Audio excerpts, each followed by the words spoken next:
Untuk mendapatkan keberkahan rangkaian acara ini, marilah kita berdoa menurut keyakinan kita masing-masing.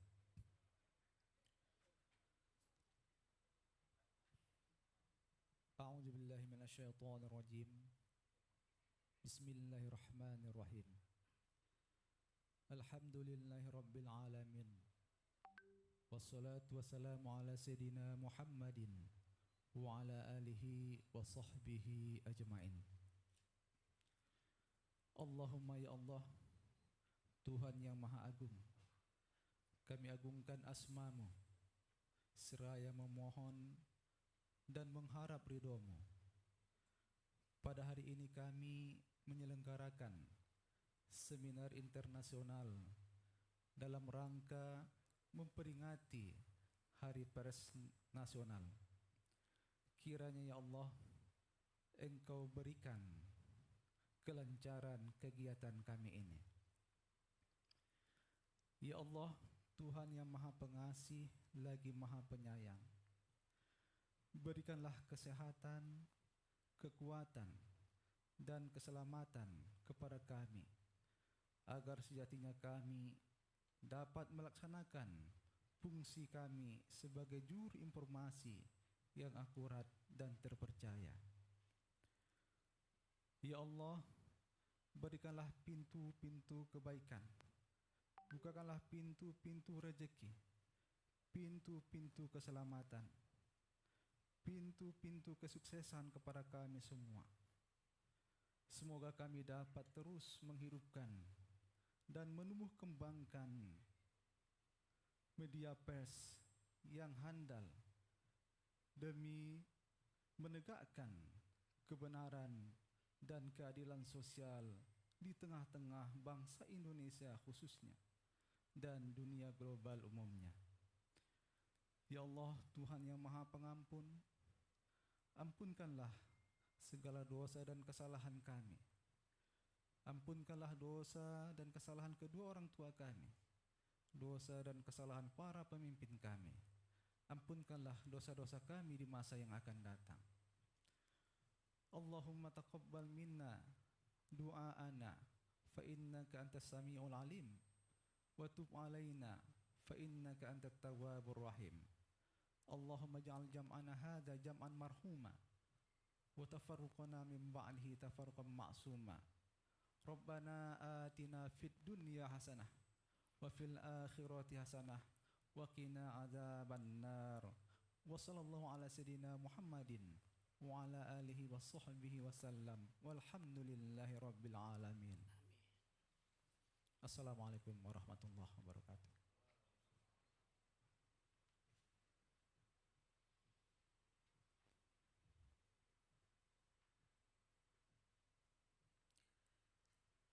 Thank you very much, Mr. Aslam. The distinguished participants that join with us via offline and online or Zoom meeting, being the host of this seminar, Mr. Atal S. Depari, as the President of Confederation of Asian Journalists, is happy to present the opening speech. Mr. Atal S. Depari, please.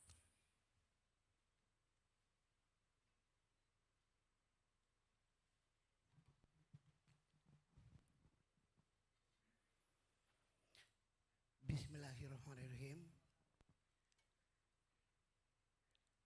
Balam berkicau di pokok akasia, tengok di Tasik berenang angsa. Selamat datang Ismawi Malaysia, mari hidupkan perpaduan bangsa. Ini puisi order by Malaysian. Segar badan meminum jamu, jamu sehat memaknai usia. Di kota Medan kita bertemu, kota bersejarah, pers Indonesia. Ini sesuai dengan tema. Sungguh cepat larinya rubah, melesat lewat pematang sawah. Teknologi media maju berubah, pers merdeka, demokrasi bermarwah.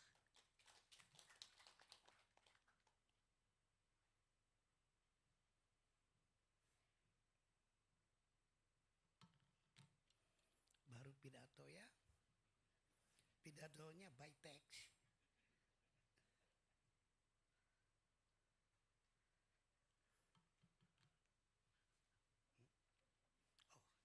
Oke, iya. Assalamualaikum warahmatullahi wabarakatuh. Salam sejahtera bagi kita semua.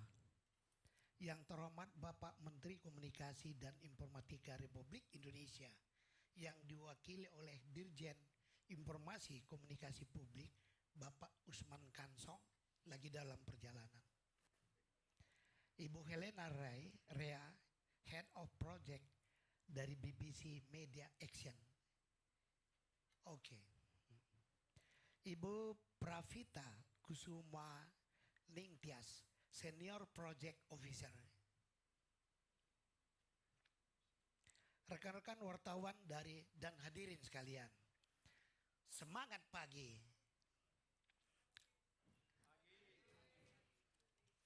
Selamat datang di seminar internasional yang luar biasa ini. Seminar yang bertajuk Media Massa yang Berkelanjutan dalam Tantangan Digitalisasi Platform Global. Ini nantinya akan membahas mengenai disrupsi yang dihadapi oleh media. Kegiatan ini merupakan bentuk kolaborasi yang melibatkan Confederation of Asian Journalists, CAG, PWI, dan BBC Media Action. Perkenankan saya hadir di depan forum ini tidak hanya sebagai Ketua Umum PWI, tetapi juga sebagai Presiden CAG yang pada Oktober 2022 lalu di Bali, saya selaku Ketua Umum PWI menjadi Presiden CAG berdasarkan giliran di antara organisasi wartawan di seluruh negara anggota ASEAN kecuali Brunei. Saya akan mengemban sebagai Presiden CAG hingga tahun 2024 mendatang. Hadirin yang saya hormati, seperti kita ketahui adalah suatu keniscayaan bahwa Indonesia terintegrasi dalam lanskap digitalisasi global. Kita secara fair mesti mengakui Google, Facebook, Amazon, Microsoft, Apple, Alibaba, Twitter, dan lain-lain telah memberikan banyak manfaat pada kehidupan sosial dan ekonomi. Pengembangan ilmu, pengetahuan, dan teknologi, kebebasan berekspresi, ekonomi kreatif, dan bahkan proses berdemokrasi. Namun, disrupsi yang mereka timbulkan juga sesuatu yang nyata dan dapat dirasakan di hampir semua bidang kehidupan. Tidak ada sektor yang menghindar dari transformasi digital. Sektor media dan profesi wartawan termasuk yang mesti mempersiapkan diri untuk menerima kebaikan sekaligus mengantisipasi keburukannya. Bagi para pengelola media dimanapun saat ini, semakin sulit menghindari integrasi ke dalam ekosistem disrupsi konten dan pengguna dan periklanan yang dikendalikan platform digital global. Persinggungan jurnalisme dengan teknologi menunjang disrupsi konten, penambangan dan data dan layanan periklanan yang dioperasikan platform digital sepertinya hanya soal waktu dan intensitas.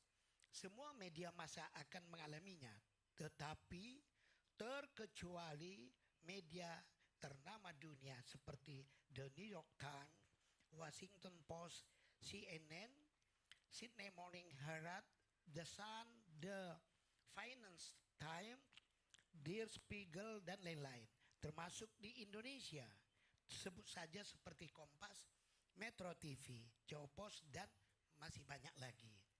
Hadirin yang saya hormati, teknologi digital menghadirkan kemungkinan-kemungkinan baru yang menggiurkan untuk memproduksi konten, menciptakan interaksi, dan menjangkau halayak secara lebih intens.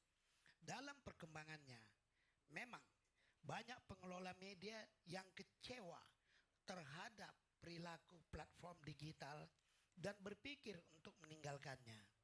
Namun sangat sedikit yang benar-benar melakukannya. Sebagian besar lainnya seperti tidak bisa meninggalkannya. Meskipun demikian, penting untuk sungguh-sungguh dipikirkan bagaimana agar penerbit atau pengelola media tidak sepenuhnya tergantung pada platform digital. Penerbit semestinya tidak hanya mengandalkan kerjasama dengan platform digital dalam mendistribusikan konten, meraih pendapatan dan mengelola data pengguna. Saat penerbit harus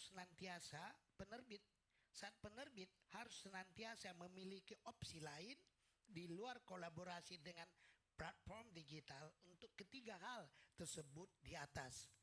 Kemandirian penerbitan di hadapan platform digital ini sangat fundamental sifatnya untuk keberlanjutan hidup media.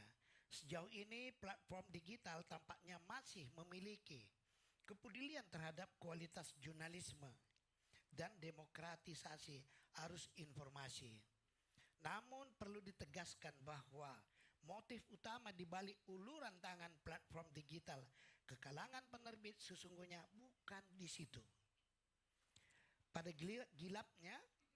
galibnya platform digital adalah kekuatan bisnis yang orientasi utamanya adalah peraihan keuntungan ekonomi semaksimal mungkin untuk diri mereka sendiri. Platform digital akan mereka lakukan dengan memanfaatkan jerih payah penerbit dan pengelola media, termasuk memanfaatkan konten jaringan dan kekuatan merek pada penerbitan media. Lebih dari itu, fakta-fakta menunjukkan kerjasama penerbit dengan platform digital adalah bentuk hubungan yang cenderung berat sebelah. Bahkan kalau tidak mau disebut sama sekali tidak ada kerjasama yang win-win. Platform digital lebih banyak mengendalikan, penerbit lebih banyak dikendalikan. Platform digital dapat secara tiba-tiba mengubah sistem algoritma dengan dampak yang serius terhadap distribusi konten dan mode konten berbayar penerbit tanpa memberitahukannya terlebih dahulu. Platform digital dapat memaksakan bentuk kerjasama yang cenderung merugikan penerbit secara sepihak. Selain itu, tidak ada transparansi tentang nilai iklan dan data pengguna terkait dengan konten penerbit yang dimanfaatkan platform digital yang semestinya menguntungkan kedua belah pihak. Hadirin yang saya hormati, di forum seminar ini kita diskusikan bersama bagaimana jalan keluar dari ketimpangan ini. Kami berharap ada jalan keluar, ada solusi terkait kerjasama bisnis yang win-win antara platform digital dengan penerbit. Di sini juga hadir narasumber seperti Prof. Rod Sims, ada di depan, guru besar di bidang kebijakan publik dari Australia National University. Bapak Nelson Yap, anggota Dewan Pers Australia. Dr. Agus Sudibyo, inisiator Publisher Right Indonesia, dan Dahlan Dahi, CEO Tribun News. Mereka akan menyampaikan pemikiran, gagasan, dan belajar dari negara lain mengenai publisher right. Tentu, dari mereka kita juga bisa belajar dan bertukar ide mengenai bentuk kerjasama bisnis yang win-win antara platform digital dengan penerbit. Juga hadir di pagi hari ini teman-teman wartawan Malaysia yang tergabung dalam ISWAMI, Ikatan Setiakawan Wartawan Malaysia Indonesia, yang dipimpin langsung oleh Datuk Mukhtar. Berdiri. Datuk Mukhtar Hussein, sahabat kita. Kehadiran rombongan wartawan Malaysia menghadiri acara ini memberi bobot mengenai kebersamaan ASEAN, khususnya wartawan dan pengelola media dalam menghadapi disrupsi teknologi. Mari kita memanfaatkan momentum seminar ini untuk kita bertukar informasi dan juga memanfaatkan semangat Hari Pers Nasional 2023 yang kali ini mengambil tema pers bebas, demokrasi bermartabat. Seperti diketahui tahun 2023 ini Indonesia memasuki tahun politik. Pers juga menjadi bagian dari persaingan politik yang pemilu presiden dan pemilu legislatif yang akan berlangsung serentak pada tahun 2024 mendatang. Tentu kita berharap pers Indonesia tetap bebas, tetap menjaga independensinya di tengah hiruk pikuk para buzzer politik, dan kebebasan pers di Indonesia masih tetap terjaga dalam koridor kode etik jurnalistik sehingga bisa ikut mewarnai demokrasi yang bermartabat. Hadirin yang saya hormati, dalam kesempatan ini perkenankan kami mengucapkan terima kasih kepada BBC Media Action yang diwakili oleh Ibu Helena yang mendukung kegiatan yang merupakan kolaborasi antara CAG, PWI dan BBC Media Action. Kami sangat senang dapat menyambut para Anda semua dalam seminar ini. Kami berharap bahwa seminar ini akan banyak menghasilkan buah pemikiran, terobosan, gagasan, dan ide-ide besar yang bisa menjadi inspirasi bagi kita semua dalam menjaga kelangsungan media di tengah tantangan disrupsi digital. Semoga Allah Subhanahu wa Ta'ala memberikan rahmatnya kepada kita semua. Waalaikumsalam warahmatullahi wabarakatuh. Thank you.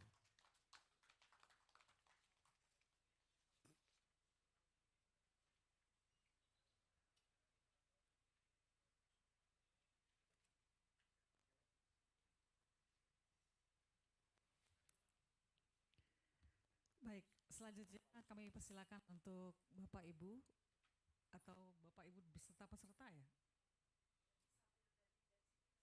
Baik. Baik, kami persilakan untuk berfoto bersama Bapak Atal dan Bapak-bapak lainnya untuk berdiri. Kita akan berfoto bersama. We will do the photo group session. Peserta tetap di sini tapi berdiri kali ya Bu ya. Kami persilakan untuk berdiri. Ladies and gentlemen, would you please stand up because we would like to do the photo group session. Thank you.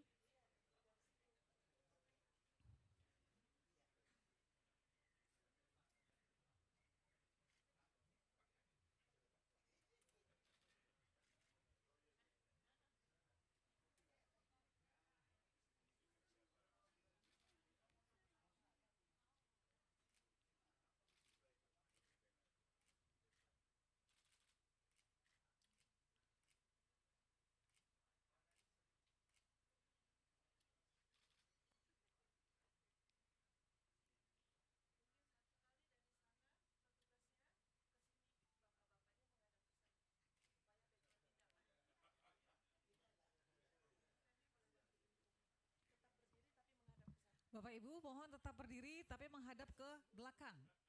Di balik, ngadapnya di balik Bapak Ibu. Supaya dampak backdropnya. Atau satu pantun nih buat Pak Atal sebelum ditutup menuju ke panel discussion. Bapak dan Ibu, satu buah pantun buat Pak Atal. Betik muda dibuat halwa, halwa dimakan enak dirasa.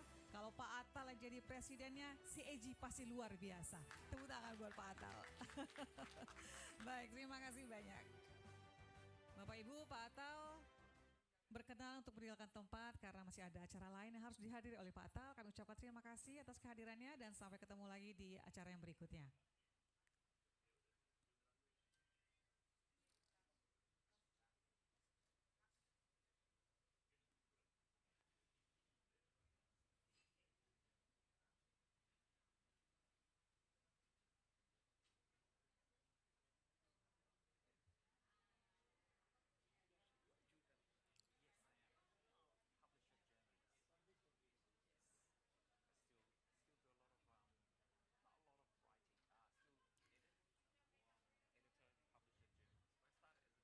Bapak Ibu yang berbahagia, kita akan langsung saja masuk ke acara utama yaitu panel discussion. Ladies and gentlemen, now we are proceeding to our main agenda. It is the panel discussion And in this session, we are inviting four distinguished speakers. They are Mr. Professor Rod Sims from Crawford School of Public Policy, the Australian National University, Mr. Agus Sudibyo, the initiator Indonesian Publishers' Right Regulation, Mr. Nelson Yap, member of Australian Press Council Board, member Local and Independent News Australia, and Mr. Dahlan Dahi, the CEO of Tribune Network.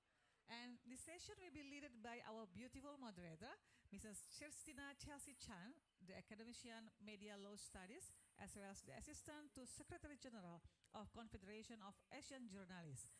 And we are saying that all the speakers and moderators are in front of us. And ladies and gentlemen, let's give a big welcome to our speakers and moderator. So, Mr. Chelsea, the floor is yours. Thank you.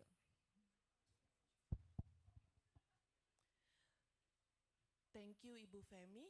Good morning to all of you, and good morning to distinguished speakers around me. And allow me to start the session with the information about the list of speakers, of course. As you may know that the initiate speakers, according to the program, before the panel start, it should be the speech from representative of Minister of Information and Communication, in this case, Director General of Information and Public Communication, Mr. Usman Kansong. But we just received news from his staff that he actually on his way to this venue from the University of North Sumatra. So I ask for your kindness that we still can start our panel right now, and when Mr. Usman Kansong arrive, then we will give him the floor for his speech representing as representative of the minister. Will that be okay for you for the floor? Thank you very much. Thank you very much. So I would like to check with our colleague from the IT team to make sure whether Professor Rod Sims already in the Zoom meeting. Does he already? Mr. Sam? Not yet. Okay, no problem. We already informed him that the session will start by 9:30 actually. So it's understandable that maybe he's still in his position to start to join the Zoom meeting, because his current position right now is in New Zealand, specifically in Auckland. So the time zone is very different from Jakarta and Medan time. So we're gonna start with Mr. Nelson Yap, member of the Australian Press Council, but also the founder and board member of Local and Independent News, in this case, Lina, from Australia. And then we will invite Mr. Agus Sudibyo, Dr. Agus Sudibyo, the initiator of the Indonesian Publisher Right Regulation, which is already with us here. And last but not least, of course, our CEO Tribune Network, Mr. Dahlan Dahi, on my right side.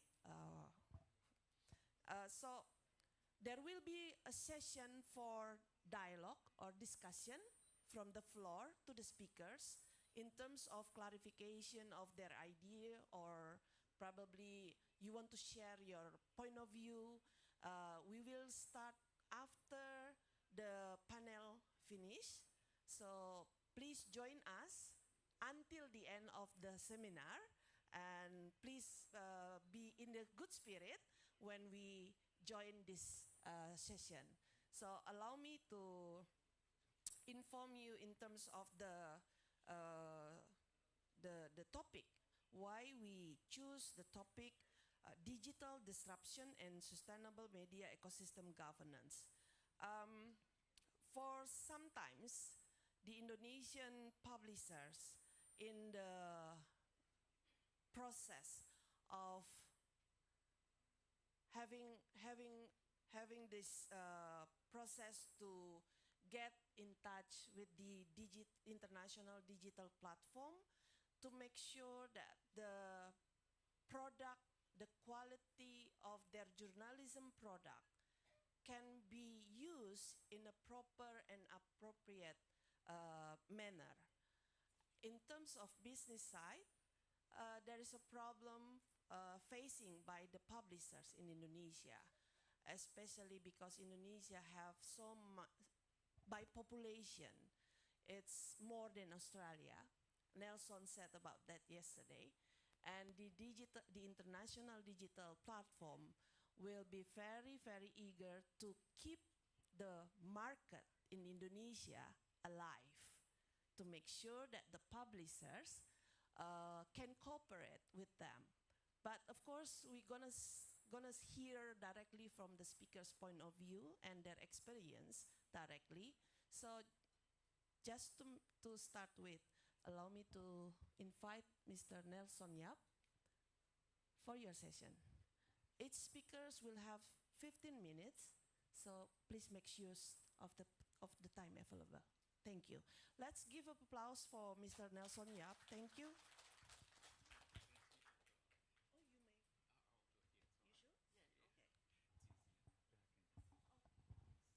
Thank you.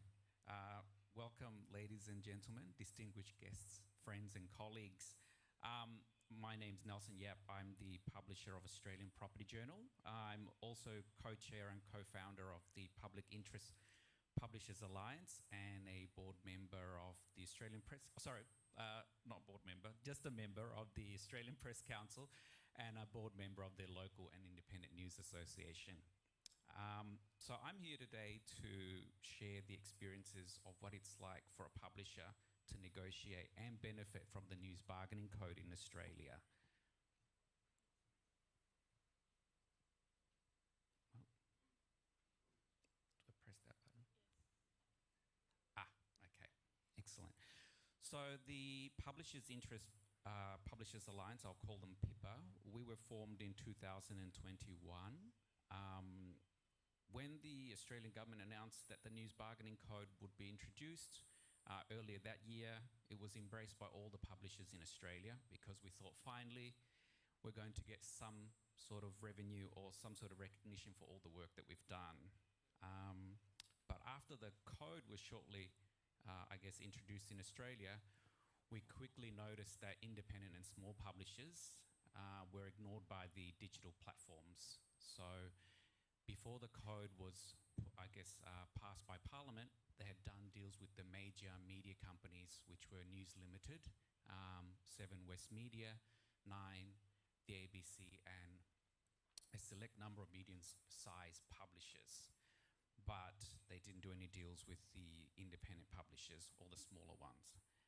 In fact, before the code was introduced in Australia, Facebook, we call it unfriended, but they blocked all the news websites and government websites in Australia. At the time, they said it was an accident, but we have seen since then that it wasn't an accident. It was a deliberate strategy to bully the Australian government so they wouldn't designate Facebook under the code. Now, it'll be interesting because we have got 26 million people. Indonesia has much more than us, so I don't know whether Facebook will do the same thing and threaten to ban all the websites in Indonesia. Because the last time Facebook had their annual meeting, I think, or their quarterly meeting, they revealed to their investors that they had lost 500,000 users, and we saw 25% wiped out from their market value. So they lost $200 billion just by losing 500,000 users. Now imagine if they lost 196 or 98 million users in Indonesia. I think the company would lose much more than 200 billion. Anyway, that's just my thought. So the code allowed the Australian Communications and Media Authority to establish a process where publishers could join and basically be found to be eligible news businesses. Now, my publication and over 30 odd publications in Australia were recognised as a public interest publisher by ACMA, which is the Australian Media and Communications Authority.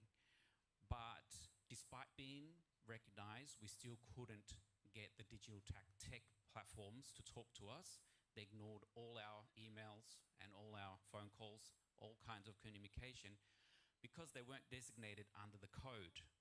So thanks to Rod Sims, who will be presenting later today, it was under his leadership and his vision that the ACCC allowed an exemption under the anti-competition and laws to allow the publishers to negotiate collectively with the tech giants.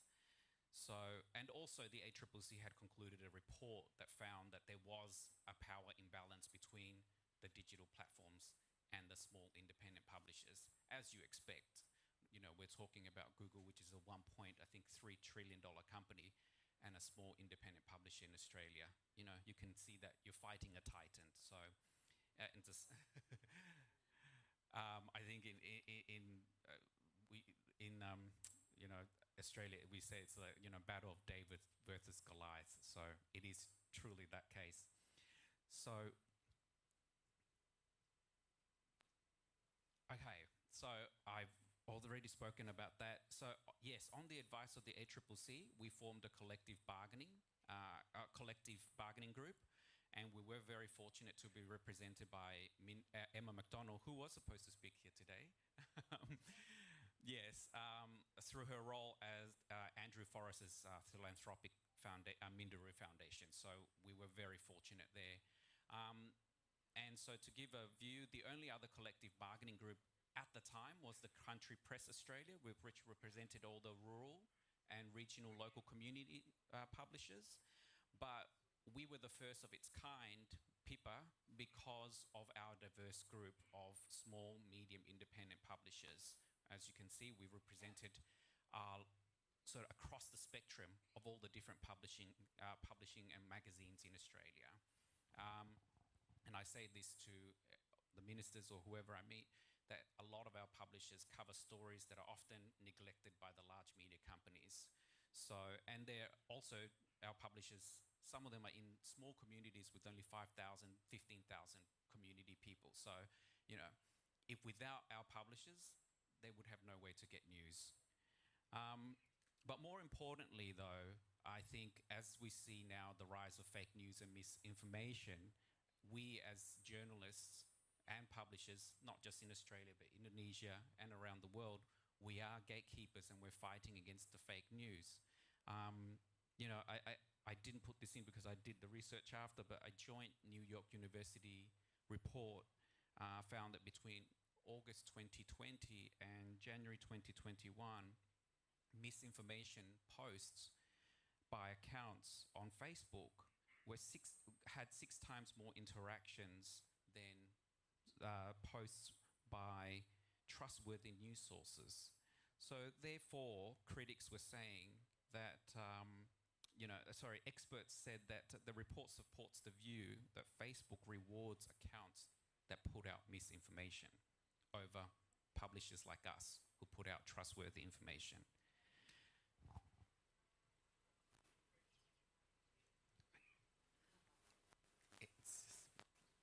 So that's a list. I won't read it out, but that's our list of publishers in our group of 24, as I said. So in August 2022, almost a year later, our 24 publishers were lucky to secure a deal or funding from Google, but Facebook continues to refuse to negotiate with us. And along with us, Facebook has also refused to negotiate with Australia's largest multicultural broadcaster, SBS. So they publish all the Croatian, Greek, everything, but Facebook refuses to do a deal with them. And Facebook also refuses to do a deal with The Conversation, which is a large academic and publication. So, but having said that, so we were very fortunate, but after us, to the best of our knowledge, no other publishers have done a deal since then with Google or Facebook. And so in that sort of, I'll just jump to so the government in Australia conducted a review of the code 1 year after to see what impact he has had. But the government decided, despite our lobbying, the government decided that they would not designate Facebook under the code because it requires designation for the negotiation to be mandatory. So the negotiation right now is voluntary between the digital platforms and the publishers. So in a sense, Facebook did not face any consequences for blocking news in Australia. It has successfully bullied the Australian government, which is very disappointing, into not doing anything. And therefore, as I said, Facebook continues to extract billions of dollars in advertising revenue from the Australian market without remunerating most of the independent publishers. Okay, so why the code is important, our experience. So as I said, it's all up there, you can read, but in Australia we had, between 2019 and 2022, 265 newsrooms were closed across the country. Now that's, for a country of 26 million people, that is a lot of newsrooms. And in the last 15 years, we've lost 60,000 jobs in our industry. That's a lot of journalism, a lot of journalists, editors, sub-editors, what have you, anyone working in our industry. So, in a sense, this code, when the Australian government introduced it, was a very critical reform because it has been so long, it has been 15 years of the digital platforms having a free ride of our news and benefiting from our news and making billions of dollars in digital advertising revenue and taking it away from us without giving us anything. We have to employ the journalists, we have to do all these stories, and they just benefit from it. So the code was important to address that, disruption that we've experienced. So the lessons learned from us was Pippa's experience. That was my main role in Pippa as co-founder was, we call it herding cats. I'm not sure if you have the same terms in Indonesia or Asia, but it was interesting to try and find as many publishers as possible to join our group to negotiate because there are so many different publishers of different sizes, different expectations. So that was a challenge. But what I wanted to, from my meetings with a lot of the publishers and informing Pippa, was that, initially we had 50 people, 50 publishers who looked at joining, but because of disagreements, some of them thought that they didn't need to, some of them thought they were too big to join a group, they can do it themselves. So for various different reasons, they decided that they wouldn't be part of it, so we ended up with 24. But these publishers still do not have a deal today. So my experience from this is that we are stronger together. Whilst some of us might be competitors, at the end of the day, if we don't stick together, we are going against titans here. So if we don't stick together as publishers, we go in independently, we're not going to get anywhere. And look, and of course we engage with all the members of parliament, ministers and the government. But as I said, so lessons learned from Pippa is that, and ultimately of course more importantly for newsrooms is the financial security because it creates a sustainable news business. But now I want to turn to also quickly the lessons learned from overseas. I'm sure you've all followed. We've now seen, in the US, in the United States and Brazil, the code basically has been killed off. In the US, it's sort of sitting there, but it's not going anywhere anymore. That's because the publishers in the United States were not able to come together. I guess because of their political system, they're very divided as well. But also, the US wanted to be perfect. They wanted their code to be perfect. And I say, don't let perfect be the enemy of the good. So sometimes good enough is a good start, and we can work on progress and reform and make changes. Don't wait until we're trying to make it perfect before we pass the code. And then finally, of course, don't wait for things to happen, make them happen. I think, I'm a journalist, I'm an editor. This is not my job. I don't know how to lobby. I don't know how to do any of these things. I don't know how to bring together 50 people in one room and say, let's go and negotiate with Facebook and Google. But someone had to do it. So I thought, well, if I don't do it, who's going to do it? No one else. So that's why I started ringing the calls, cold calling all the publishers to try and get them on board.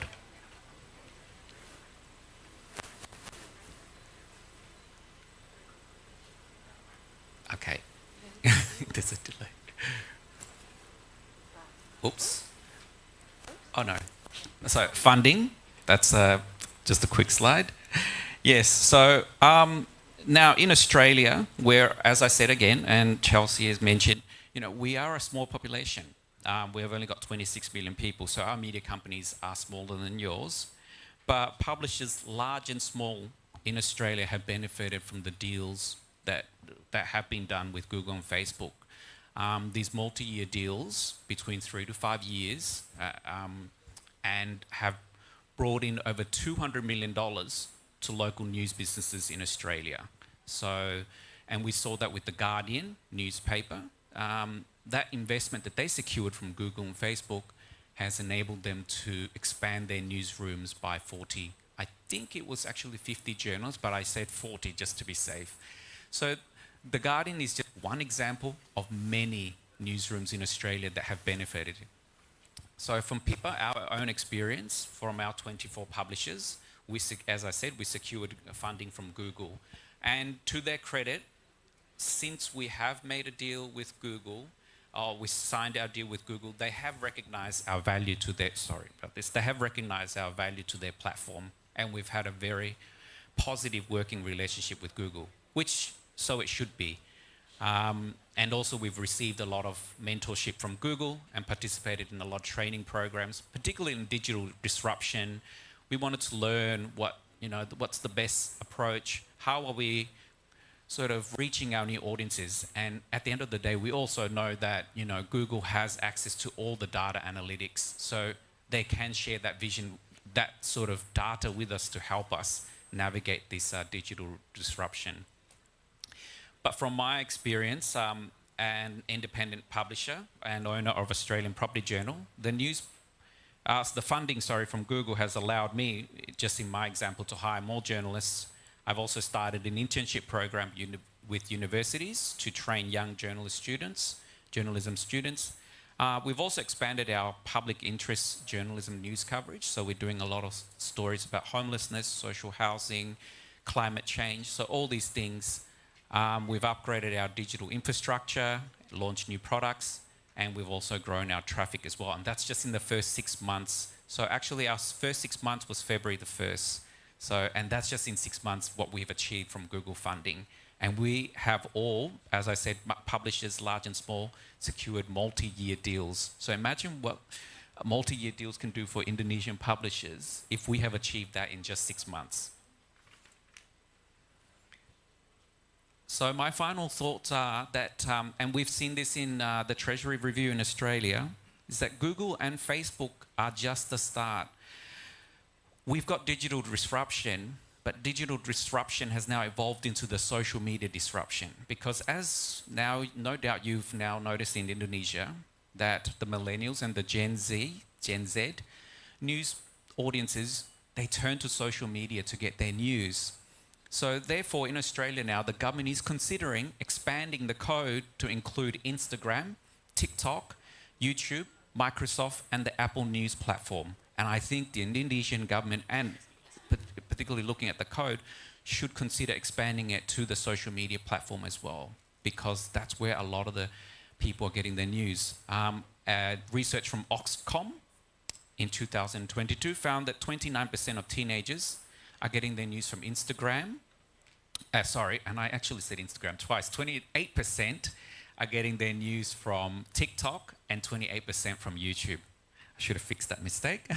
Sorry. And so now, but also the Reuters Institute at Oxford University found that a third of TikTokers now use TikTok for their daily news. Now, and YouGov Global Profiles did a research and found that 2 in 3 people in Indonesia and Vietnam, that's 67% of the population, yes, that's right, use social media as a source of news. That's the highest rate globally and higher than the global average of 46%. I think if you look closely, Australia, we are around, well, we're 33%. So you have an audience that's twice as engaged with social media when they get their news. And also, I suppose it makes sense because consumers aged between age 18 and 33 make up the majority of the audience that use social media for news. And again, I point out, Indonesia has the youngest median age in the world. You have people who are a lot younger than most countries. So, and we know that young people are the most engaged in social media. So, social media disruption is the next one. Google and Facebook are great, you know, to get the code started. They're great, but we also have to consider that in order to preserve journalism, and what we do is a public good, we are just as important as hospitals, roads, and all those things. We sometimes, I think, in the media don't sort of see ourselves doing public good, because I have to confess, a year ago, before I started doing this, I just saw myself as a journalist writing stories every day, you know, filing in your stories and then going home and thinking that's done, that's fine. But we don't value what we do sometimes, and I think then we can't, if we don't value what we do and if we don't see, sort of step back, then how can we go to government and say, you need to support us in this because we want to deal with Google and Facebook? What we do is important, particularly in the rise of fake news as well. So we are the gatekeepers against fake news. Without us, the government will have to contend with a lot of misinformation and fake news that's on social media. And that will destabilize, and it's not healthy for democracy. So what we do is healthy for democracy. And it is, we are a critical pillar in democracy. Thank you very much. Thank you, Pak Nelson. Allow me to call you Pak, as we usually here in Indonesia, for respecting the male gentleman, whether it's married or unmarried yet. So please bear with me. So, Bapak dan Ibu, okay. Bapak dan Ibu, allow me to speak in bahasa a little bit, just a little bit. Bapak dan Ibu, untuk informasi bahwa penterjemahan dari bahasa Inggris ke bahasa Indonesia sebenarnya tersedia dalam caption di dalam ruang Zoom. Jadi jika membutuhkan bantuan penterjemahan tersebut, kami persilahkan untuk bisa mengakses dari device masing-masing di link Zoom yang disediakan oleh panitia atau di YouTube yang disediakan oleh panitia. So, back to English. Back to English. Another information from the committee out there that Mr. Usman Kansong, our Director General, is already on his way to this venue. But the traffic in Medan is unpredictable, as we experience these 2 days in Medan. So please bear with me too for this, and also the speakers. But Mr. Usman Kansong committed to be with us later, soon. In the meeting room right now, we have Professor Rod Sims. Do we have Sam Oliver? Is he? Yes? Okay. Can you show him in our screen, please? Hi. Hello, Professor Rod. How are you? Okay. One moment. We haven't heard your audio yet. Oh, I'm sorry. Can you hear now? Yes, loud and clear. Thank you very much. So, Professor, just to inform you, that we already opened the seminar by official opening. We just finished with that. And then we already invite Nelson Yap as the first speaker, because it's my apology if it's a bit of the structure of the speakers is a bit changing, because we understand that you are kindly agree to speak with us even though you are on holiday. So really appreciate your time right now. It's very valuable for us. And we can see you from our screen in front of us. So you are facing the seminar room right now with about 100 participants. And most of us agree that we can start and still using English as our language for the seminars, and it's being translated to Indonesian in the caption, which is you can also see from your screen in the Zoom meeting, but it's in Indonesian anyway. So you may start speaking in English as you, of course, your native language, and we gonna follow, and the participant will follow also with Indonesian from their devices here. So Professor Roth, let me introduce you that Professor Roth Sims agree with us to speak in this National Press Day conferences, and it's his second participation actually, because last year he spoke with us also in Kendari.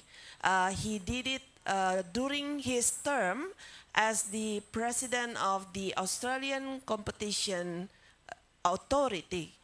And this year, Professor Rod Sims will speak with us as his current academic role, Professor of Cravert School of Public Policy from the Australian National University. But he's currently in Auckland. So we appreciate your time, Professor. So as you may know that the topic of today is still related to the process and the effort from the Indonesian publishers to have the bargaining code and the publisher right to be established in Indonesia. In front of us, publisher owners and also academicians join us, and the government official also with us. So we allow us to invite you for 15 minutes to share your thought about this. Thank you, Professor. Let us applaud him to encourage Professor. Thank you. So time is yours.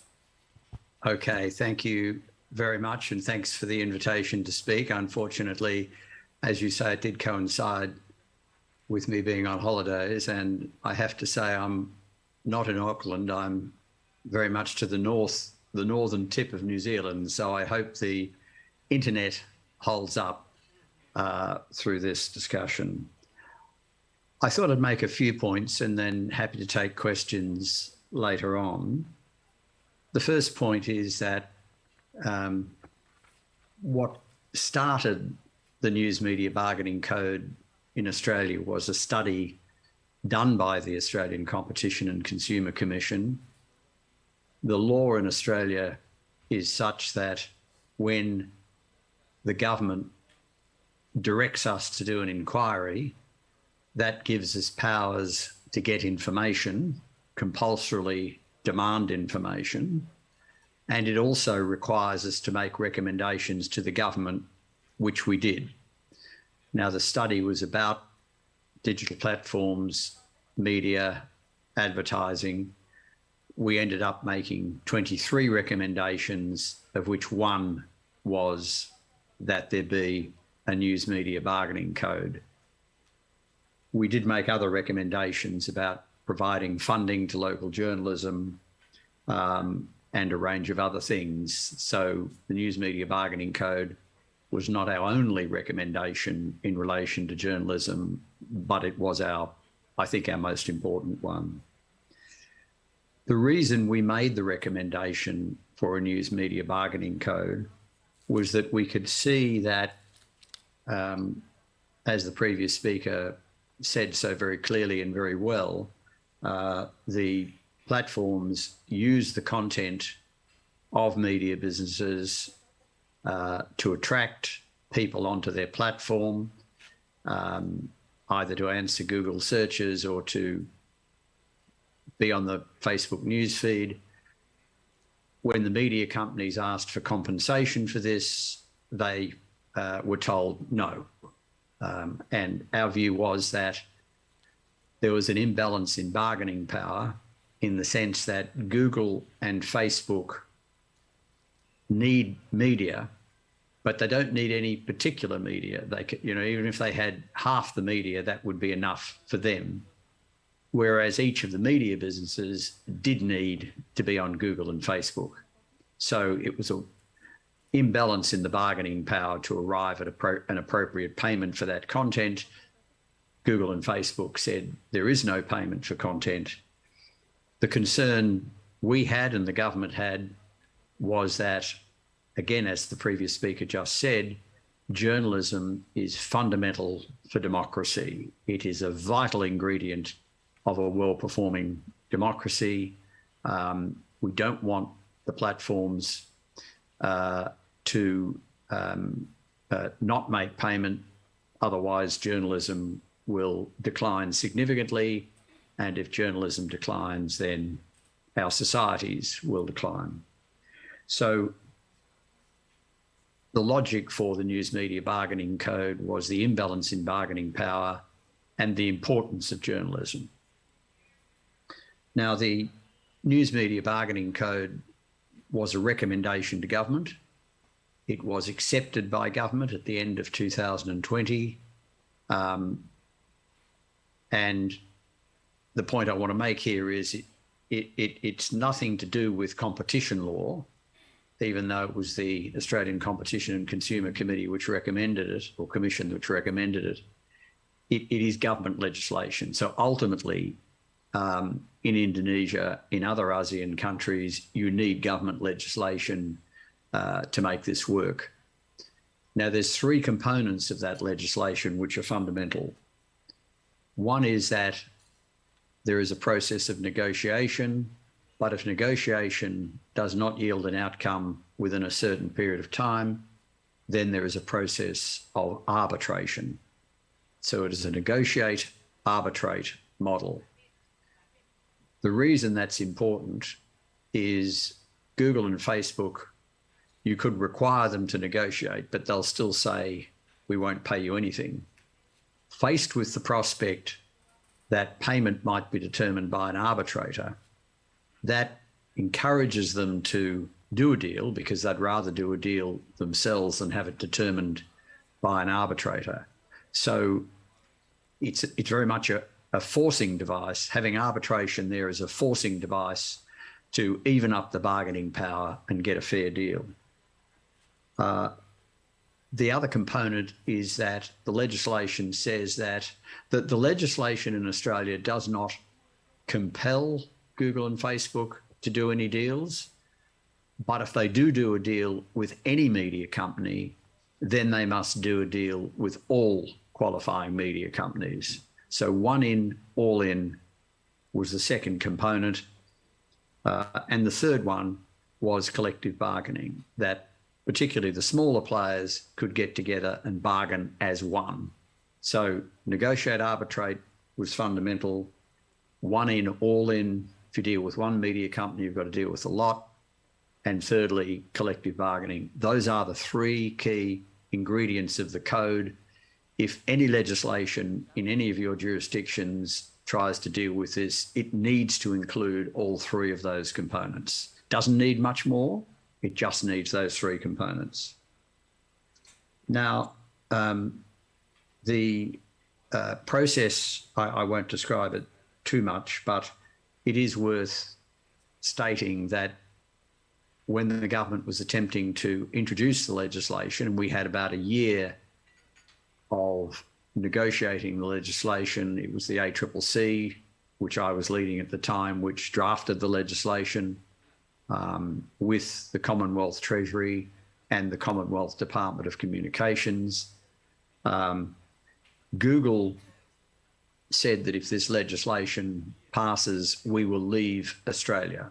We will no longer provide search results for Australia. So it was quite a threat. When they made that threat, Microsoft stepped in and said, well, if Google leave Australia, our search engine Bing can take over. There was a discussion between the chief executive of Microsoft and Australia's Prime Minister. So in a sense, and also there was a public reaction against Google for threatening the government in that way. Facebook, in turn, we woke up one day to find that Facebook had taken all media and other things off Facebook. So they not only took media off Facebook, they also took down sites that were there to provide help, bushfire warnings, health warnings, and again, they overstepped the mark and there was a huge public backlash against them, a whole lot of people saying they would no longer use Facebook anymore. So those threats backfired, but they did set off real negotiations between the Australian Treasurer, Josh Frydenberg, and the chief executive of Alphabet, Google's parent, and the chief executive of Facebook. A number of changes were made which don't really matter. The one change that is worth explaining was that the Treasurer felt that the Google and Facebook were scared about being designated under the legislation. So the legislation sets up the framework, but to be covered by it, you've got to be designated by the Treasurer. The Treasurer said, well, if you go out and do deals with our media companies, we won't designate you. That caused Google and Facebook to immediately go out and do a lot of deals, whereas I thought, certainly, and others did as well, that deals would be done against the threat of arbitration. In the end, deals were done against the threat of designation. Now, it doesn't matter.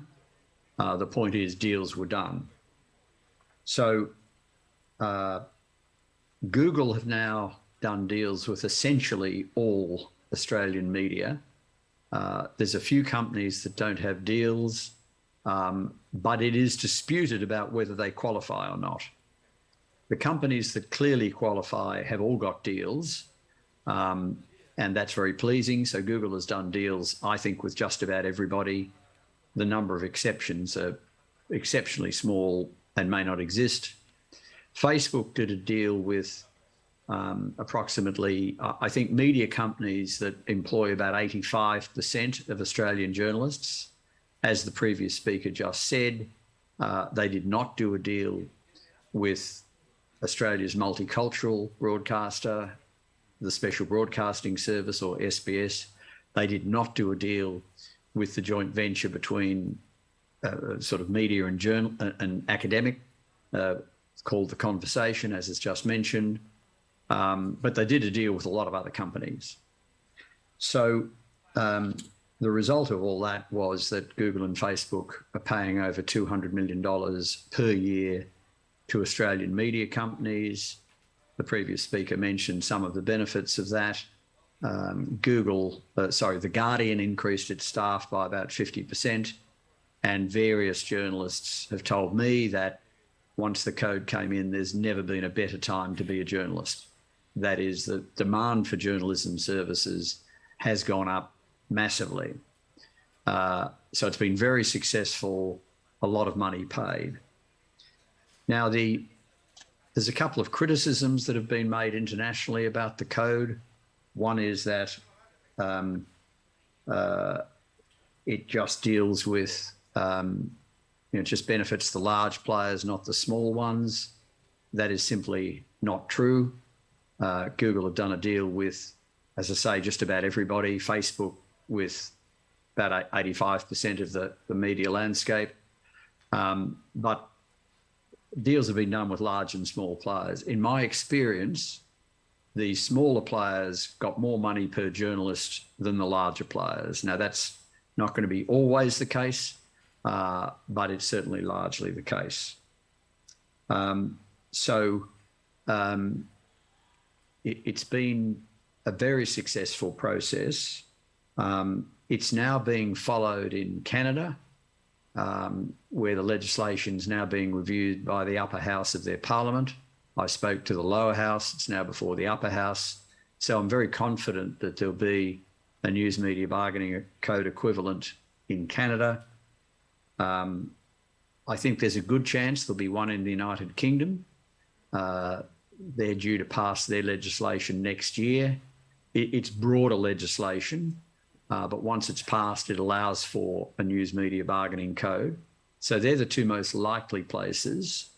Obviously, I'm heartened by the fact that Indonesia is actively considering it, and I hope other countries in ASEAN will consider it. As the previous speaker said, the opportunity looks as if it's lost in the United States, although I'm going there late March, early April, and hoping that it can be revived, but we will see. The main lesson, I can only repeat what the previous speaker said. What made the code, what got the code into legislation, what made it so successful was the media worked together. All Australian media pretty well backed the code. Even newspapers to the right and to the left of the political spectrum, they joined together and lobbied the government to get the code. And with the code in place, then deals were successfully done. Now, those deals are in place for 3 to 5 years. There is provision under the legislation, which the previous speaker again said, for the code to be extended to other platforms. That would require further consideration. We have a new government in Canberra at the moment, and it's got a lot of priorities. I'm sure it will get round to this issue, but it's got a lot on at the moment, having just come to government with a whole range of problems confronting them. So I don't think we've heard the last of other platforms getting designated or threatened to be designated. And it may well be that action is taken against Facebook for not doing deals with the SBS and The Conversation. I think we're still fairly early stages with a government that's had other priorities. So look, I'll leave it there to stick within your timing, but happy to answer questions at an appropriate stage. So thank you very much. Thank you, Professor. Thank you very much. We give you applause from here. So you don't mind to continue with us for another 20 minutes, perhaps? Yes, I can certainly do that. Okay, thank you very much. But to inform you that we already have our Director General of Information and Public Communication, Mr. Usman Kansong. Let's give applause to Mr. Kansong. Yes, he's here in terms of his role to representing the Minister of Information and Communication and Informatics. Pak Usman, we already start with 2 speakers, especially Nelson Yap from the LINA, the local and independent news publisher from Australia, and he spoke about the process and the success, and especially quite interesting, what happened after that. Yes, what happened after that is, I think it's very to be quote here. And from Professor Rod Sims, you actually met him also in Kendari via Zoom, and he emphasized about the process of legislation, but also he talked about whether the 3 components, the negotiation and arbitration process, the legislation itself, and of course, how to encourage the media groups to be able to cooperate each other strongly to have and to pass the regulation as needed, as initiated by the media community, in this case Pak Agus Sudibyo and the network. So Pak Usman Kansong, if you don't mind, we would like to invite you in this moment right now to speak about some of the progress that we already have at the House of the Minister. Time is yours, please.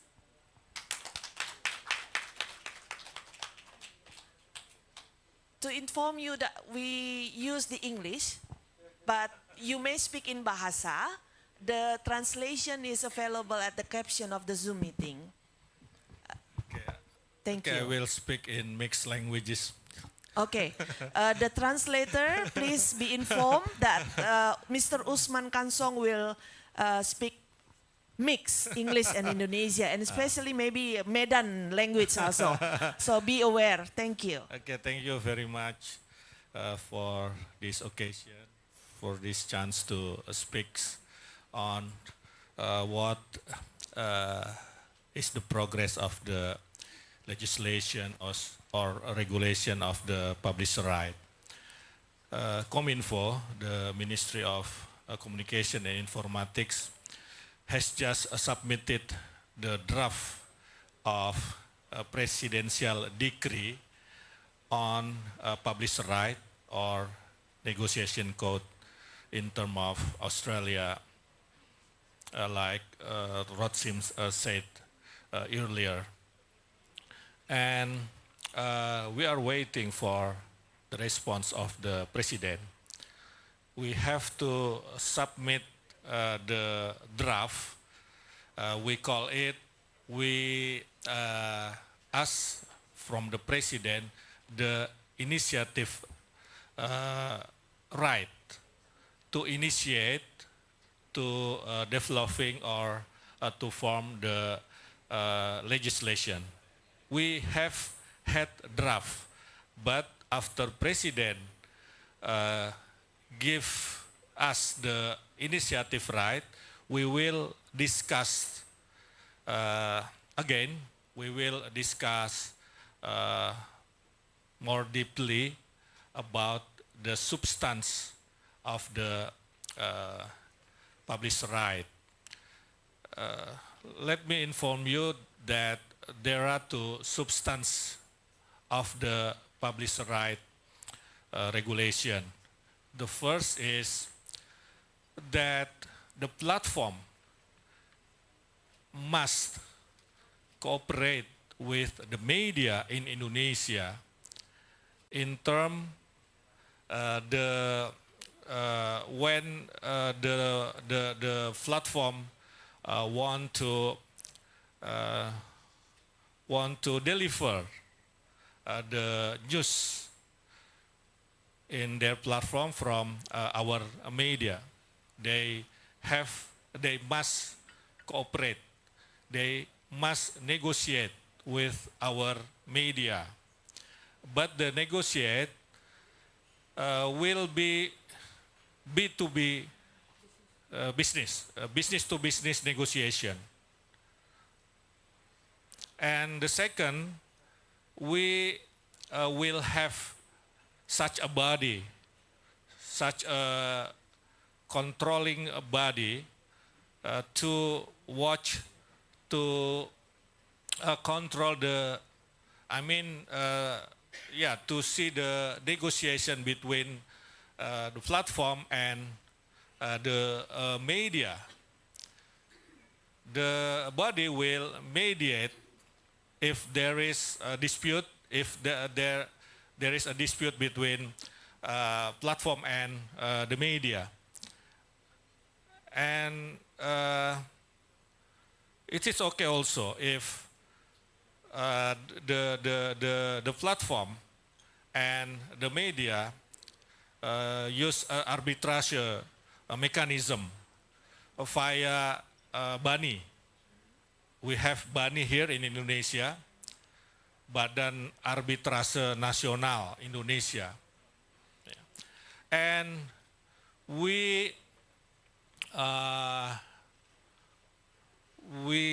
the regulation will give the right to press council to control, to watch, to see, to mediate the cooperation between platform and the media. Because the position of the government, we are not recommending to form new special body.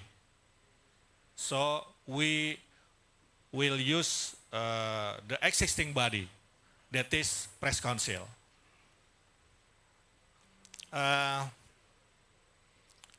I agree with Rod Sims that this legislation, this regulation needs the working together, the cooperation amongst the media.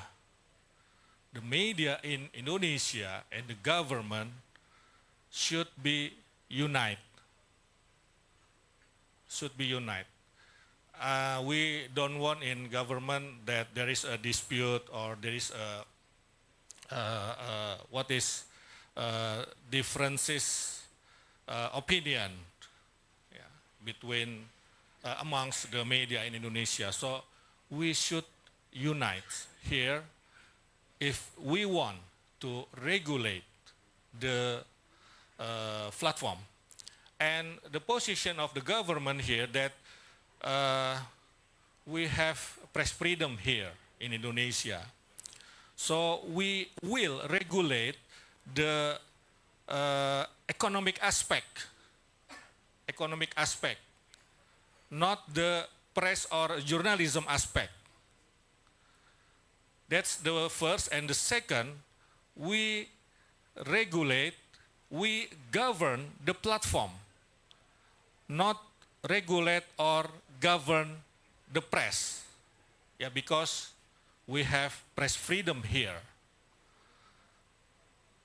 We off in HPN 9 February, in next 2 days, the president in his speech will respond the draft of regulation that we have just submitted to the president. That's all. Thank you very much. Thank you, Pak Usman Kansong, for your brief information on the update of the progress from the minister's side. Next, directly we invite Mr. Agus Sudibyo, Dr. Agus Sudibyo, to present his thought. Thank you. And next, after that, we will invite Pak Dahlan Dahi. Thank you.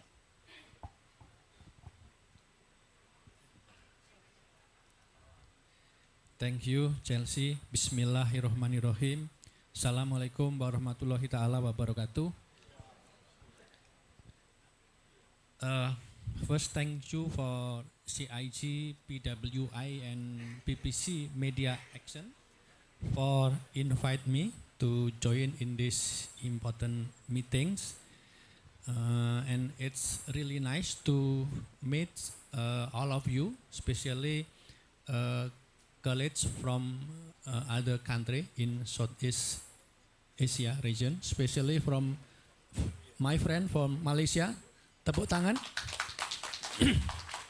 And also my friend from maybe Vietnam, Thailand, Philippines that join in this seminar. I would like to share the experience of Indonesia media community to the advocacy for news media bargaining codes, and then also I would like to share the idea for the need for inter-country media association caucus or alliance for together to the same advocacy.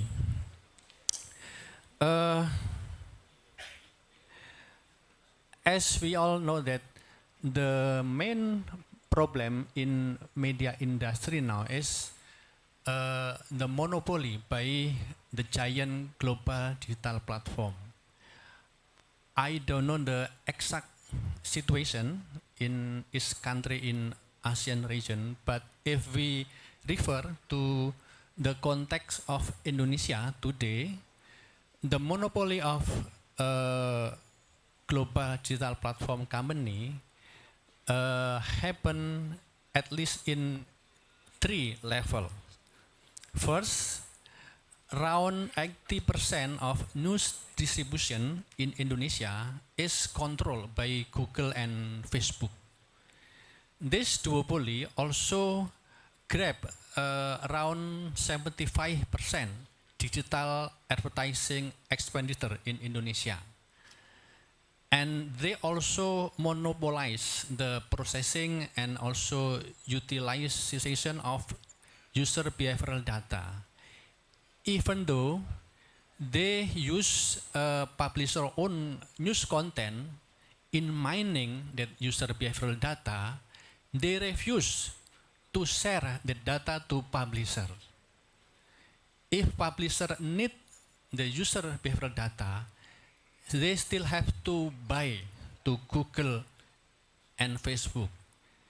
Even everybody know that Facebook, Google mining user behavioral data use the content of publisher.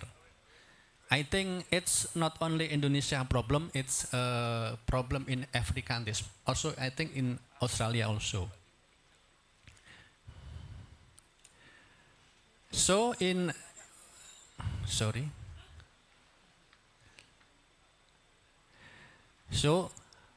in this context, I think 2 years ago, media community in Indonesia, Indonesian Press Council, Indonesian Media Association, Journalist Association together established what we call Indonesia Media Sustainability Task Force. Indonesia Media Sustainability Task Force. And this task force tried to initiate the drafting and the advocacy of Indonesia News Media Bargaining Codes, which refer to EU Publisher Right and the Australian News Media Bargaining Codes. But it's important to know that this code actually not designed as a hostile gesture against the global digital platform or to undermine their positive contribution. Rather, it is an initiative to create two-way value exchange or to realize the mutually beneficial relationship between news publisher and digital platform. And in the draft that submitted by task force to government, this bargaining codes set up the obligation of digital platform company to negotiate in good faith with Indonesia publisher regarding first, the economy value of publisher content that they use or monetize, and the second, fair and transparent profit sharing in digital advertising schemes involves both parties, and third, sharing of user data generated from the use of publisher own news content by digital platform company. The code also obligate the digital platform company to ensure that the news content they distribute and monetize is in accordance with the Indonesian press law and the journalistic code of ethics. And also to make sure, it's very important, I think Pak Dahlan will share the idea about it also, to make sure that their algorithm system is supporting the preservation of local value, diversity of perspective, and multiculturalism principle in Indonesia.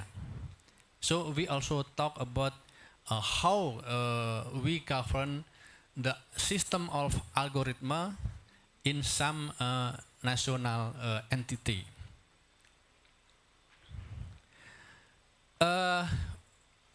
I believe, and I think as we all know that in order to carry out the journalism, social function, and democratic function properly, the mass media must be economically sustained. The mass media must be strong enough as business entity. So the ultimate goal of bargaining codes actually not only how to help media in dealing with digital disruption pressure. The ultimate goal, I think, is how to creating media ecosystem that is conducive for realization of good journalism, civilized media public sphere, and for maintaining the contribution of the mass media to the democratic process in Indonesia in much broader scope. But we believe that to realize the news media bargaining code, also how to build balanced fair system for negotiation with global digital platform, media community in each country cannot walk alone. If we walk alone in this field, we will always facing David versus Goliath struggle between the giant global digital platform. So we must build network, and therefore we need to establish a kind of caucus or alliance of the media association in ASEAN region, and together fulfilling media sustainability principle in this region. This is the idea that we try to offer to all of you, to colleagues from different countries in ASEAN region, because we will be stronger and have better position in bargaining with the giant global digital platform if we establish this kind of caucus or alliance. I think this is the idea that I want to share to you, and hopefully this will be meaningful and useful in this seminar. Thank you. Thank you, Dr. Agus Sudibyo.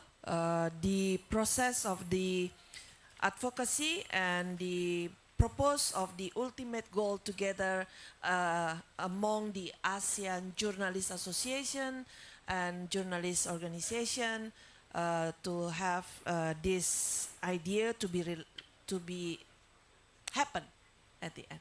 Pak Dahlan Dahi, time is yours. Yeah, thank you very much. Can I have my slide? This. Yeah. Pak Sam. Okay. Thank Yeah. you very much. Thank you.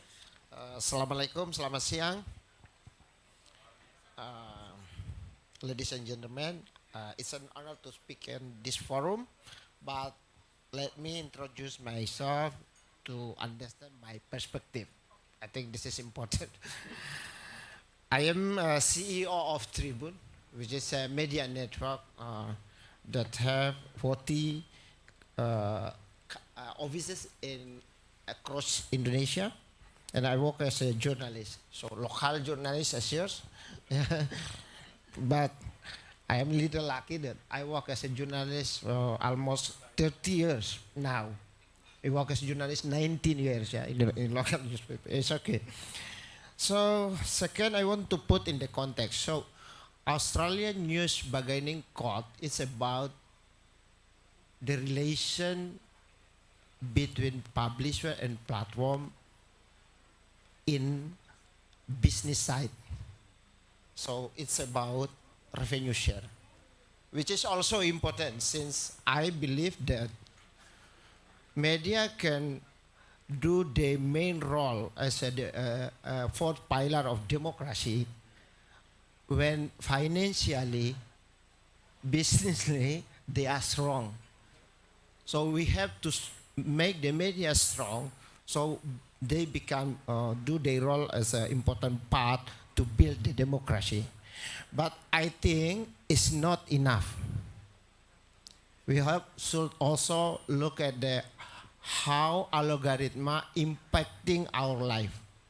Since it's also important, it's not about money, it's not about profit and loss, but it's about the public's prosperity. That would be my point. Can you help me to? Okay. Please run the video. I think that's what I say. Video, it's okay.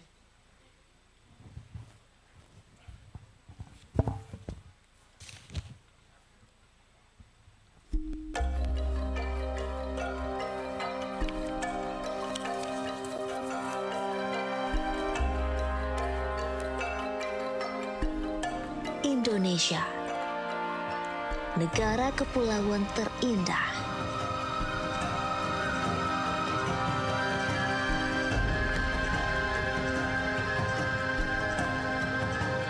Beragam suku, bahasa dan cerita unik penuh makna.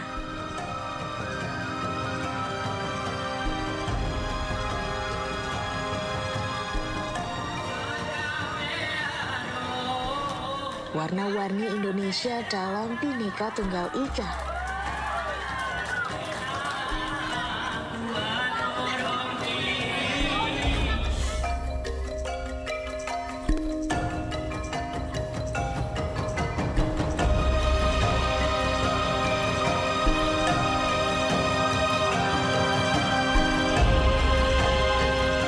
Kami terus tumbuh menjadi mercusuar di negeri 1001 cerita.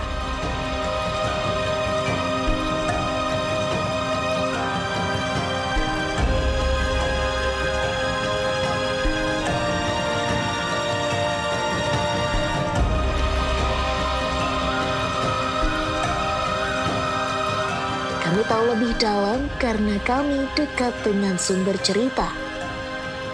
Kami unik sebab kami menghadirkan 1001 cerita lokal untuk Indonesia. Kami adalah representasi keberagaman sudut pandang untuk tetap menjadi Indonesia. Tribun Network. That's a clip. So, thank you very much. It's the face of Indonesia. It's not the shopping mall, which is the face of Indonesia. It's a traditional market.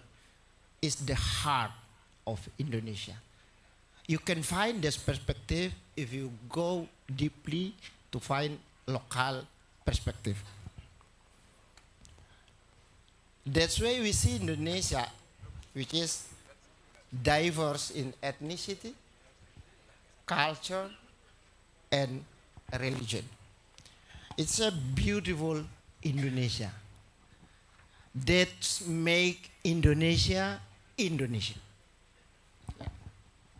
Next slide. So I think that's summarized about the. Okay, this is Tribun Network.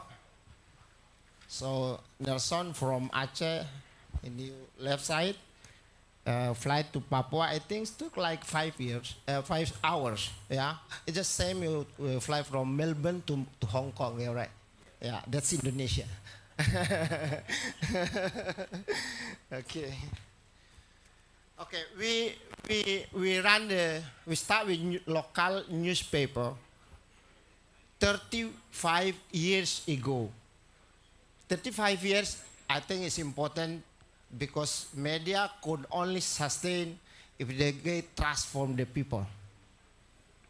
If the media become a trusted partner to develop the society. I think that's important things. Second important things that since we employ local journalists and local editor on ground, then we empower local culture from Aceh to Papua. And the most important thing, we preserve local values. I think this is a big thing. How to still have a local character as an Indonesian, at the same time, we consume the global media. through our global village. Yeah, I think this is important. So, however, yeah, a shift is happening in media industry. So, who take the control? This one or? Yeah, okay. Look, this is a scheme.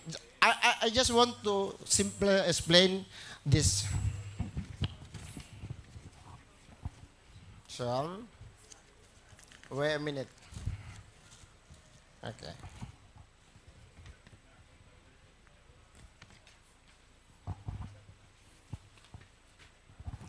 Let's imagine the era of newspaper,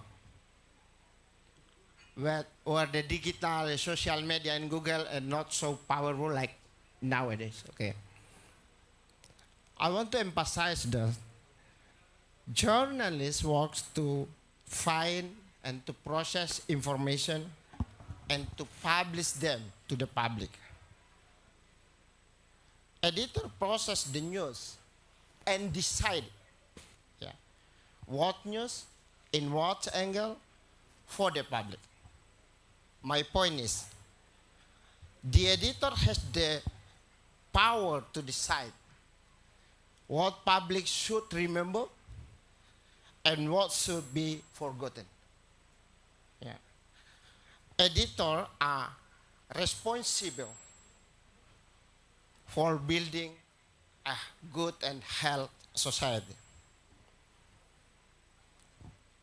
Fortunately, the editor's immense power is guided by press ethics, press law, and one more thing, local values.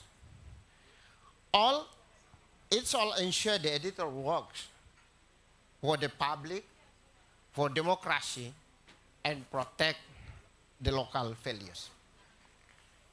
Okay, and then, this is our word. Next slide. Okay. Pasam, next slide, please help. This is our word now, the digital. Look at the red sign. Technology, algorithm. Behind the technology, there is a system. Yeah, we call it algorithm. So, when shifting occurs, the editor extraordinary power pass to algorithm. So now the editor is algorithm. Since 70% of website audience coming from the platform. So actually the editor, the real editor is technology, the real editor is algorithm. The algorithm determines what the public should see and forget. Just same the power with the editor does. The big problem is the algorithm works on a global scale for all ethnic groups and all religions. Global society, through algorithm, proceed the same direction, forming a unified global village.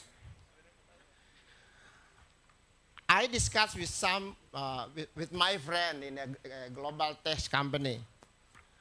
I introduced this perspective and he told me, leave algorithm to the user, to their behavior.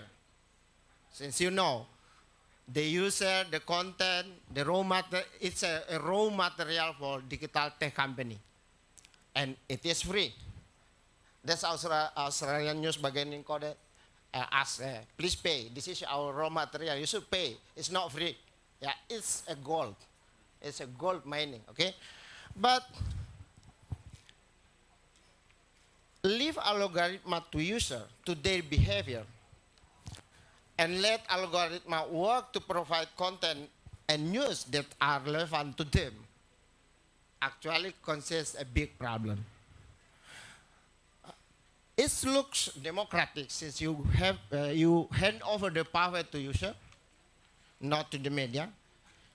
But here is at least two problems. One, what if there is human intervention in tech company to remote content? Who control them? This is happen. If the government body or some figure in the political private that's strong, they can ask platform to take out some of content. It's happened also in our world as a publisher. But it's all work in the backstage. Nobody responsible, nobody know. Okay.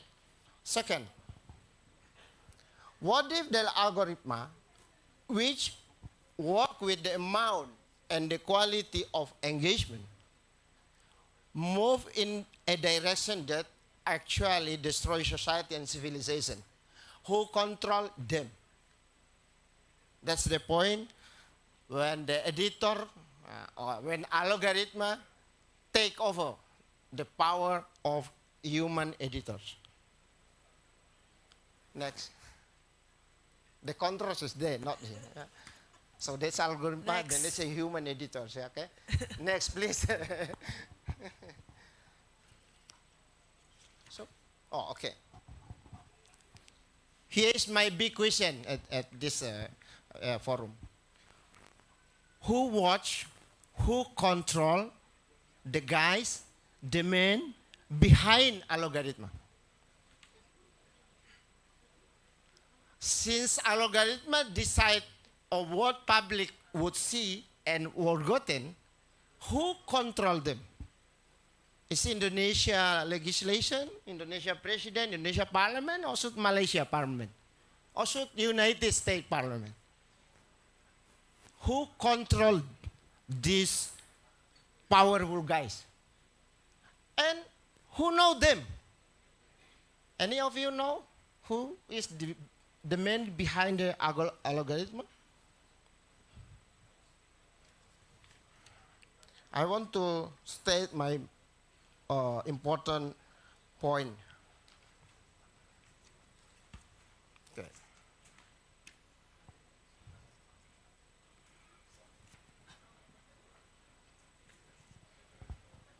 We don't know exactly who is behind the algorithm, what they believe. What are they fighting for? They fighting for Russia or Ukraine? I don't know. They fighting for Israel or for Palestine? I don't know. They fighting for local people or global citizen? We don't know. Do they believe or they fighting for a diverse world or a one color world? We simply don't know. Next. So, that is my point. Algorithm is the sole custodian of information. It's capable of filtering the truth, capable of divining the truth, and cannot be held accountable for their decision. Who will empower local culture and local values then? Are we going to let the colorful world become only one color? Then, next. Okay.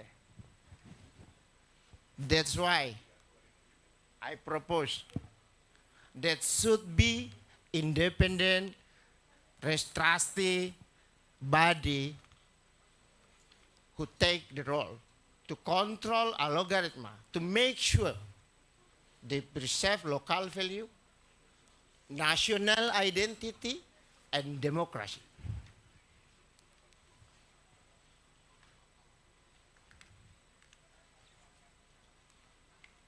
Because we want to pass on a diverse world to our future generation. And hopefully, the algorithm also work in the same direction. I close this presentation with I think this is the famous quotation. Imagine the power of algorithm. And I think all of us remember the English historian named Lord Acton. Power tend to corrupt. Absolute power corrupt absolutely. Thank you. Thank you, Pak Dahlan, for your presentation in terms of making sure that the local value still be there with us, even though the AI taking so much. It's not about money at all. Yeah. Well, let's big applause to the speakers here first, and I want to check with the Pak Sam Oliver. Do we still have Professor Roth in the Zoom room? Yes. Pak Roth, Professor Roth, we are finished. We finished with the presentation now, and would like to open the session for comments and question answers. I hope you still with us and willing to take one or two questions from the floor here. And I would like to directly open the floor right now. If there is comment or questions from the floor right now, from the right side, middle side, the left side. Do we have hands up to raise questions? Okay, one from the left side. There is a lady, and then one from the right side. Can the technical officers help with the microphone, please, to make sure that the gentleman and the lady can connect with the audio in the Zoom room? Yes, please, Pak Sam, to the lady here, Ibu Santi, I believe. And then from Malaysia. Please, Ibu Santi. Yes. Thank you for a very comprehensive presentations to all speakers. I have a question to our Australian fellows who are the speakers. Since the regulation or the code is to fight against monopoly, like should be an antitrust government agency who fights it instead of under the press council. But I'm just wondering, in Australia or whatever you found out when we were going to go for bargaining code, is there any where in the world that the press council regulates the body to fight against antitrust? Okay. I'm sure Professor Roth already take that question too. Next, our friend from Malaysia. Please help. Thank you. Oh, Ibu Noni, thank you very much for your help. She is our journalist. Okay, my name is Chamel. I'm from Malaysian Press Institute. Press Institute. I've got a question for Nelson Yap. You mentioned that the Australian media earn about 200 million US dollar per year. AUD. Australian dollar, sorry. Australian dollar per year.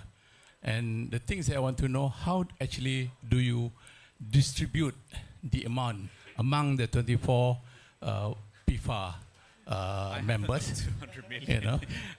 And also a question to Prof. Agos. I think you highlighted a very good idea in terms of ASEAN, how ASEAN collectively can negotiate with the technology big company. But do you have the legal framework to do that? For example, Australia has its own code, and Indonesia is, I think, progressing in advance to have that code. We in Malaysia is still, we don't have discussion about creating a code, but maybe after this seminar, we will suggest to the industry and the government as well, so that the code can be put in place and have legal standing so that Malaysia with a population of 30 million people, Australia has about 26. So we are in the position to negotiate with Google, Facebook, TikTok, and the rest. And I think it is important that, according to Prof. Sims, that designation must be included in the code. Perhaps Prof. Rod Sim can reinforce the point so that we can take home whatever we can take, so that we can have the same maybe legal framework in Malaysia. Thank you very much. Thank you. Do we still have one from the middle table? No? Okay, for now. Professor Sims, we have questions raised to you. Yeah. Allow me first. One from Miss Santi. She asks you if there is an example or a benchmark when a press council taking care of the anti-monopoly object. That's the first thing. And the second thing from our friend of Malaysia, wishing that you can emphasize how the legislation process, that he can also bring that home, learning from your experience as the regulator and the drafter of the bargaining code. Well, maybe 1 or 2 points related to that. Allow me to also address that the question also to Nelson Yap, also from Malaysia, about how to spending the money that you got. But do we have questions from the Zoom meeting? Friends from the Zoom meeting? Can Pak Sam show us? No? Nobody raise hand? Okay. Well, if there is later on, please inform us, Pak Sam. Thank you. So, Professor, time is yours, please. Okay, can you hear me all right now? Yes. Okay, so the Press Council in Australia does not have a role in the code, and really there isn't much role for, well, there's role for two regulators in the code. Our media regulator, called the Australian Communications and Media Authority, it registers media organisations to be eligible to participate in the code, and then it chooses a panel of arbitrators who would arbitrate if called on to do so. The ACCC, the competition regulator, the equivalent in Indonesia is the KPPU, if I remember the initials well enough. We make sure that the companies, Facebook and Google, comply with the terms of the code. So if they were not to negotiate, if they were not to accept the arbitration, then we could take them to court and there would be huge penalties attached to them. And if they kept not doing it, the penalties would continue and they would ultimately be in contempt of court. So those are the two roles being played by regulators in Australia. The Press Council in Australia does not have a role. As I mentioned earlier, Facebook and Google decided to do deals without being designated to avoid designation. So none of those provisions were ever needed, but the objective was achieved in the sense that deals were done, and the only objective of the code was that deals were done between Google and Facebook on the one hand and media businesses on the other. Now, in terms of the second question about how was the money distributed, it was negotiated by each media company or groups of media companies. So we have 4 large media companies in Australia: the Australian Broadcasting Commission, what's called 9, another organisation's called 7, and then we have News Limited, owned by Rupert Murdoch. So we have 4 main media companies. We have a whole lot of other media companies, some doing regional media, some doing multicultural media, as we talked about earlier, and then The Guardian, and a massive range of small media companies. They all did their own, either they negotiated individually or they negotiated separately, and the money they got came out of those negotiations. So there was never a question of government intervening in determining the amounts or distributing the money. It was up to individual negotiations. If Google and Facebook had not negotiated, they would have been designated under the code, and again, the money would have been determined by negotiation, or if that failed, arbitration by arbitrators who determine how much the Australian Broadcasting Commission got, how much Nine got, how much Murdoch, the News Limited got, and so on. So this was the whole purpose of the code, was to facilitate equal bargaining between Google and Facebook and the news media businesses, and that equal bargaining is brought about by ultimately the right to go to arbitration to get an arbitrated outcome if deals couldn't be negotiated. So it's all about individual deals, not government intervention. I hope that answers at least the main questions, but happy to elaborate if I haven't dealt with everything there. Thank you. Thank you, Professor. So the question been answered already. Next, Nelson, do you?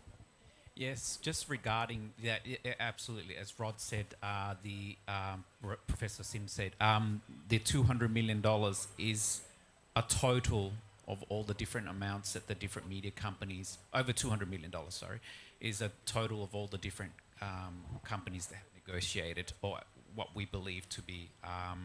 So in terms of our 24, we can't reveal how much we got because we signed an NDA, and so did the other media companies too. So the $200 million figure is more sort of from what public records suggest. So, but absolutely, it has made a huge difference. I actually said this last night to Chelsea, that, you know, before our industry in Australia was losing journalists. Newsrooms were closing, where we're not having enough, businesses could not employ journalists. But what we've seen now from these $200 million that we have gained for the publishers is that now journalists, we actually don't have enough to employ. There's huge demand for journalists now in our country. So that's created a thriving, media industry again, or sort of helped create that thriving media industry again. And for individual 24 publishers, it means smaller communities, publishers that publish, on science, climate change, women's agenda, NGO, all these publications now can focus on the topics that are sometimes not covered by mainstream media. And and I want to emphasize again, I think the importance of sticking together, regardless of our differences, whether you're from a left, center, or right-leaning newspaper, or the borders between Indonesia, Malaysia, etc. It's very important that we all stick together because we can achieve a lot more. Particularly Indonesia is the 3rd largest democracy in the world. If Indonesia can achieve this, it will be tremendous, I think, step forward for everyone, for the global community, to see that the world's 3rd largest democracy has passed a law to sustain and help its news businesses. Thank you. Thank you. Very kind word. Pak Agus, Dr. Agus, please. Yeah.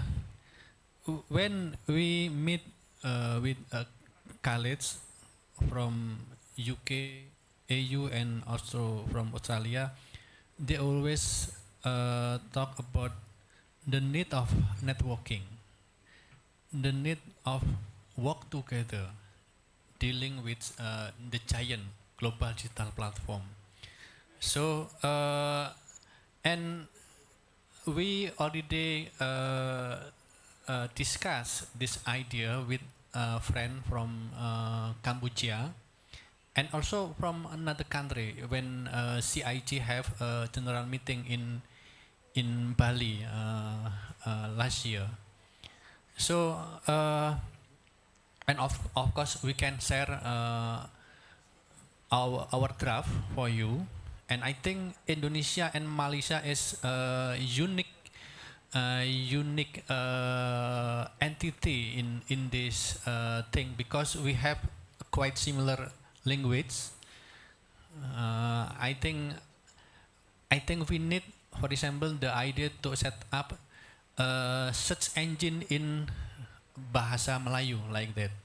So we have unique relation, and I think if we can work together in this context, how to build fair, balanced, and transparent economy, technology, and news relation between publisher and the giant global digital platform is very important. So because the Google, Facebook is the giant one, the giant. So I think it's also a story, experience from Europe when Spain and also France try to negotiate with Google, Facebook. They also have similar problem. So I think we need to mainstreaming the idea of bargaining code, publisher right, Digital Economy Act, Digital Business Act, that's still ongoing process in EU now. So what we call in Indonesia is try the domestication of digital platform. How the government in national entity try to create some regulation, new regulation, to domestify, to regulate the digitalization, transformation digital in every single country. So I think because we need more information, we need more discussion about it. I think the idea to establish the caucus or lion of media association across country in Asia region is, I think, very contextual and very important. And hopefully we will meet again in this kind of discussion, in this kind of meeting to try to realize this idea. Thank you. Thank you, Pak Agus, to respond to the questions. Do we still have question from the Zoom room? Pastor? No? Okay. So our friends from Malaysia, Timor-Leste, Myanmar, Cambodia, and Thailand, maybe if you wish to have a more intense discussion, probably we can have one-on-one later on. But for now, I will open again. If in the room there will be another questions by the floor. One. Is Ibu in the next slide also want to raise question? No? Oh, just doing. Okay. Okay. Pak, please. Hi, my name is Neil. I have two questions. One for Nelson and the other one for Pak Galan. First, I would like to Nelson. I think the microphone is not. Yeah. Can we move? Oh, okay. Thank you. Well, it's Mr. Neil talk anyway. Yes. Yeah. Medanis. Please, Pak Neil. Sorry about this. My first question goes to Nelson.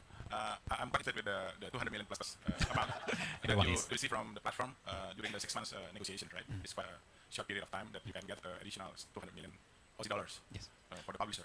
I just want to know what is the amount, the total amount of the advertising expenditures in Australia, especially from the online.